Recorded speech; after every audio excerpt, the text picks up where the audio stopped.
उम्मीद करता हूँ आप सब बहुत ही अच्छे होंगे। तो पिछली वीडियो में हमने बात की थी कि जो सिंधु घाटी सभ्यता है वो मूलतः बौद्धों की है, क्योंकि हमने बौद्धों की देन स्तूप के हवाले से ये बताया था कि सिंधु घाटी सभ्यता जहाँ खुदाई हुई है वहाँ के स्तूप में सिंधु घाटी सभ्यता मिली है। और चूंकि इस स्तूप बौद्धों की ही देन है, इसलिए इस टॉपिक पर हमने डिस्कस किया था कि सिंधु घाटी सभ्यता बौद्धों की ही हो सकती है। इस पर काफी सारे कमेंट्स आए थे कि सिंधु घाटी सभ्यता तो 5,000 साल पुरानी और महज 2,500 साल पुराना बौद्ध इतिहास है, ये कैसे हो सकता है। तो इसी टॉपिक पर हम डिस्कस करने वाले हैं। तो आपकी जानकारी के लिए मैं बता दूं कि गौतम बुद्ध से पहले भी कई बुद्ध थे।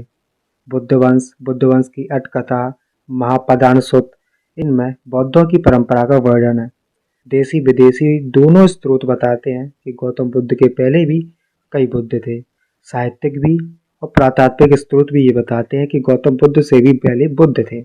फायान बताते हैं, श्रीलंकाई और तिब्बती स्रोत बताते हैं, अशोक का निगलीवा अभिलेख बताता है, बरहूत अभिलेख बताता है, सांची का स्तूप बताता है, अजंता की गुफाएं भी बताती हैं, पाली साहित्य बताता है। ये सभी बताते हैं कि बौद्धों की परंपरा रही है। जब सिख धर्म में 10 गुरुओं की परंपरा हो सकती है, हिंदू धर्म में अवतारों की परंपरा हो सकती है, तो बौद्ध धर्म में बौद्धों की परंपरा क्यों नहीं हो सकती।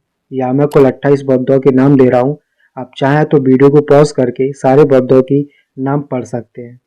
जैसा कि हम जानते हैं कि जातक कटकथा और बुद्ध वंश में 24 बौद्धों और उनके बोधि वृक्षों का विवरण है। ये विवरण दीप वंश बुद्ध से आरंभ होकर कश्यप बुद्ध तक खत्म हो जाता है। दीप वंश बुद्ध से पहले के 3 बुद्धों तड़हंकर, मृदंकर और षडंकर का वर्णन इनमें नहीं है।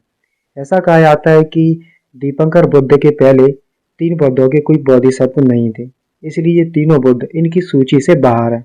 गौतम बुद्ध बुद्ध धर्म के संस्थापक नहीं थे, वे बौद्ध धर्म के प्रवर्तक थे। संस्थापक और प्रवर्तक में अंतर होता है।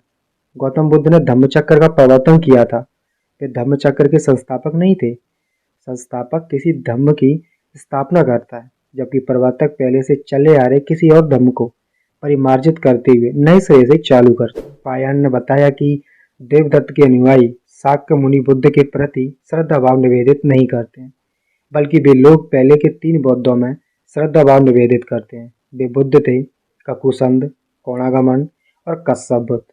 गौतम बुद्ध से पहले के बौद्धों के बारे में ब्रीफ में डिस्कस कर लेते हैं। एक शाक्यमुनि बुद्ध थे, जिनकी स्मृति में सम्राट अशोक ने रोमनदई अभिलेख के अनुसार लुम्बिनी की भूमि कर में कटौती की थी।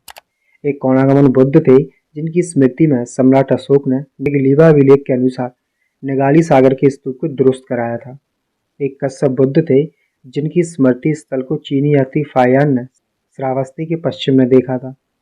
एक क्रकुंछंद यानी ककुसंद बुद्ध थे, जिनकी स्मृति स्थल को चीनी यात्री फायान ने श्रावस्ती की दक्षिण पश्चिम में देखा था। अब आप ही बताइए कि अगर सम्राट अशोक के अभिलेख और फायान का यात्रा विवरण झूठा है, तो आपका प्राचीन भारत का इतिहास सच कैसे हो सकता है। आपने गुप्त काल का इतिहास फायान के उस यात्रा विवरण के आधार पर तो लिख दिया, जिसमें गुप्त साम्राज्य, गुप्त वंश और गुप्त वंश के किसी राजा का उल्लेख तक नहीं है। मगर आपने गौतम बुद्ध से पहले के 3 बुद्ध ककुसंद, कोणागमन और कश्यप बुद्ध का इतिहास क्यों नहीं लिखा, जबकि फायान इनकी स्मृति स्थलों तक खुद गए थे, आंखों से देखे और ये भी बताए कि ये स्मृति स्थल कहाँ और कितनी दूरी पर है। अगर सम्राट अशोक के अभिलेख और फायान का यात्रा विवरण सच है, तो फिर कई बुद्ध हुए, ये सब झूठ कैसे हुआ। वैसे इस टॉपिक पर मैं काफ़ी पहले एक वीडियो बना चुका हूँ, आप चाहें तो लिंक डिस्क्रिप्शन में मैं दे दूंगा, आप उस वीडियो को जरूर देखिएगा। 28 बौद्धों में से सप्त बुद्ध की स्मृति बौद्ध साहित्य में ज़्यादा लोकप्रिय है। दिग्ग निकाय के महापदान सुत्त में सप्त बुद्ध का विस्तृत वर्णन है। सप्त बुद्ध में विपस्सी बुद्ध, सिखी बुद्ध, बेसब्बू बुद्ध, ककुसंद बुद्ध, कोणागमन बुद्ध, कश्यप बुद्ध और गौतम बुद्ध शामिल हैं। सप्त बुद्ध पर भी मैं एक डेडिकेटेड वीडियो बना चुका हूँ, लिंक मैं डिस्क्रिप्शन में दे रहा हूँ, आप उस वीडियो को भी जरूर देखिएगा। तो सप्त बुद्ध की मंडली के 5 नाम बरहूत स्तूप पर अंकित हैं। सिखी बुद्ध का नाम स्पष्ट नहीं है, जबकि बेसब्बू के नाम की जगह भगवतु बोधि सालु लिखा है। बाकी 5 बौद्धों के नाम कोई 2000 साल पहले अंकित कराया गया है। एक में लिखा है भगवतु कोणागमनस्य बोधि और दूसरे में लिखा है भगवतु विपस्सिनो बोधि। सप्त बुद्ध का दूसरा प्रमाण हमें सांची स्तूप पर मिलता है। इसमें 3 स्तूप और 4 बोधि वृक्ष के मध्य से सप्तबुद्ध को दर्शाया गया है। सप्तबुद्ध का तीसरा स्त्रोत हमें एलोरा की गुफा नंबर 12 में मिलता है। इसमें सप्तबुद्ध को पत्थरों पर उकेरा गया है। कुल मिलाकर सप्तबुद्ध का जो वर्णन हमें न सिर्फ साहित्य में बल्कि हजारों साल पहले की कलाओं में भी अंकित मिलता है। ऐसा पुरातात्विक अंकन हमें संस्कृत साहित्य में वर्णित सप्तऋषि का भी नहीं मिलता। ऐसे में माना जाना चाहिए कि संस्कृत साहित्य में सप्तऋषि की अवधारणा बौद्ध परंपरा के सप्तबुद्ध की ही देन है। 28 बुद्धों की परंपरा सिंधु घाटी सभ्यता से लेकर गौतम बुद्ध तक फैली हुई है। कश्यप बुद्ध, ककुछंद बुद्ध और कोणागमन बुद्ध के जन्म स्थान पर जाने का यात्रा विवरण हेनसांग ने अपनी पुस्तक के 21वें खंड में लिखा है। गौतम बुद्ध से भी पहले बुद्ध हुए हैं, और अगर हुए हैं तो बौद्ध सभ्यता का पिछला छोर पीछे तक कहाँ जाएगा, ये भी सोचने वाली बात है। 28 बुद्ध माने जाते हैं। अगर मान के चलिए कि एक बुद्ध का कार्यकाल 50 साल भी होता है और 28 बुद्ध हुए तो लगभग 1400 साल हुए। अब गौतम बुद्ध के कार्यकाल 6ठी सदी ईसा पूर्व से 1400 साल पीछे की ओर जाइए। आप कहाँ पहुंचे?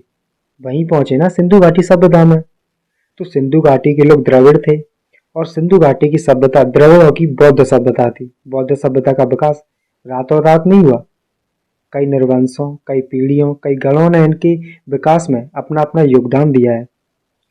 एक विपस्सी बुद्ध थे। वे अंदर और बाहर की दुनिया को विशेष रूप से देखते रहे, इसलिए उनका नाम विपस्सी बुद्ध पड़ा। उन्हीं के नाम पर बौद्ध सभ्यता में विपස්සना का प्रचलन हुआ। फायन जब भारत आए थे तब विपस्सी बुद्ध को गुजरे हुए कोई 1300 साल बीत चुके थे, इसलिए वे विपस्सी बुद्ध का स्मारक नहीं देख पाए। फायन ने गौतम बुद्ध से ठीक पहले के सिर्फ 3 बुद्धों के स्मारक देखे थे। वे बुद्ध हैं ककुसंद, कोणागमन और कश्यप। विपस्सी बुद्ध का पुरातात्व में हमें लिखित सबूत पहली बार भरूच स्तूप पर मिलता है, जिस पर लिखा है भगवतो विपस्सिनो बोधि। विपस्सी बुद्ध का दूसरा सबूत हमें सांची स्तूप पर मिलता है। सांची स्तूप पर सप्तबुद्ध का प्रतीकात्मक अंकन है। सबसे बाएं विपस्सी बुद्ध हैं और सबसे दाएं गौतम बुद्ध हैं। विपस्सी बुद्ध का तीसरा सबूत हमें अजंता की गुफा नंबर 17 में मिलता है। इसमें विपस्सी बुद्ध की तस्वीर अंकित है। सप्तबुद्धों की परंपरा विपस्सी बुद्ध से आरंभ होती है और गौतम बुद्ध तक चलती है, इसलिए जहां जहां सप्तबुद्ध का अंकन है वहां वहां विपस्सी बुद्ध भी मौजूद हैं। रॉबिन कनिंघम ने एक किताब लिखी थी, the archaeology of South Asia from Indus to Ashoka. इसमें सिंधु घाटी सभ्यता से लेकर अशोक के समय तक का पुरातात्विक विश्लेषण है, जिसमें कोणागमन बुद्ध भी शामिल है। 5वीं सदी के आरंभ में फायान भारत आए थे। उन्होंने अपनी पुस्तक के 21वें खंड में कोणागमन बुद्ध के स्तूप का आंखों देखा वर्णन किया है। कोणागमन बुद्ध का स्तूप मौर्य काल से काफी पहले मौजूद था, इतना पहले कि वो अशोक के समय तक जर्जर हो चुका था, इसलिए अशोक को उसकी मरम्मत करानी पड़ी। स्तूप निगाली गांव के पास था। अशोक ने कोणागमन बुद्ध की स्मृति में स्तूप के पास स्तंभ लिखवाया है। स्तंभ पर बुधस कोणाकमनस लिखा है। 3री सदी ईसा पूर्व में भरूच का स्तूप मौजूद था। स्तूप पर कोणागमन बुद्ध का नाम लिखा है, भगवतो कोणागमनस बोधि। हमारे पास अनेक पुरातात्विक और साहित्यिक सबूत है कि गौतम बुद्ध से पहले भी बुद्ध थे और गौतम बुद्ध से पहले भी स्तूप थे। बौद्ध मूर्तिकला की खोजबीन से भी ये पता चलता है कि सप्तबुद्ध की मंडली में सबसे दाएं गौतम बुद्ध है, दूसरे पर कश्यप बुद्ध, तीसरे नंबर पर कोणागमन, चौथे पर ककुसंद, 5वें पर बेसब्बू और 6ठे पर सिखी बुद्ध है और सबसे बाएं विपस्सी बुद्ध है। और इस क्रम की जानकारी भी हमें सांची स्तूप पर अंकित सप्तबुद्ध के रेखांकन से मिलती है। दीपवंश, महावंश और महाबोधि वंश के अनुसार ककुसंद, कोणागमन और कश्यप बुद्ध लंका गए थे। इन त्रिबुद्धों के बोधि वृक्ष का वहां प्रत्यारोपण हुआ था।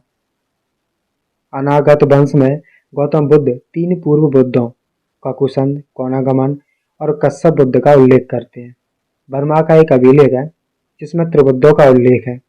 कहीं कहीं खुदाई में 3 मुखों वाली बुद्ध की जो प्रतिमा मिलती हैं, वे हो सकता है कि गौतम बुद्ध की त्रिमुखी प्रतिमा नहीं हो, बल्कि वे त्रिबुद्धों की प्रतिमा हो। त्रिबुद्धों में उन बौद्धों की गणना होती है जिनके बोधि वृक्ष लंका में प्रत्यारोपित हुए। गौतम बुद्ध से पहले भी ककुसंद, कोणागमन और कश्यप बुद्ध के ही बोधि वृक्ष लंका में प्रत्यापित हुए थे, इसलिए इन्हें त्रिबुद्ध का दर्जा प्राप्त है। ऐसे में हम कह सकते हैं कि बुद्ध की मुद्रा में बैठी हर मूर्ति गौतम बुद्ध की भी नहीं हो सकती, हर बुद्ध मुद्रा में बैठी हुई मूर्ति को गौतम बुद्ध की मूर्ति मान लेने से बौद्धों की परंपरा नहीं समझ में आएगी। पिछली वीडियो में मैंने स्तूपों के हवाले से बताया था कि सिंधु सभ्यता मूलतः बौद्धों की ही रही है, क्योंकि स्तूप बौद्धों की ही देन है। और आज की वीडियो में मैंने बताया कि गौतम बुद्ध से पहले भी कई बौद्ध हुए हैं, और मैंने ये भी बताया कि गौतम बुद्ध से पहले जितने भी बौद्ध हुए हैं, अगर उनकी काल गणना 50 वर्ष भी मान ली जाए तो इन सारे के सारे बौद्धों की उम्र लगभग उतनी होगी जितनी की सिंधु घाटी सभ्यता है।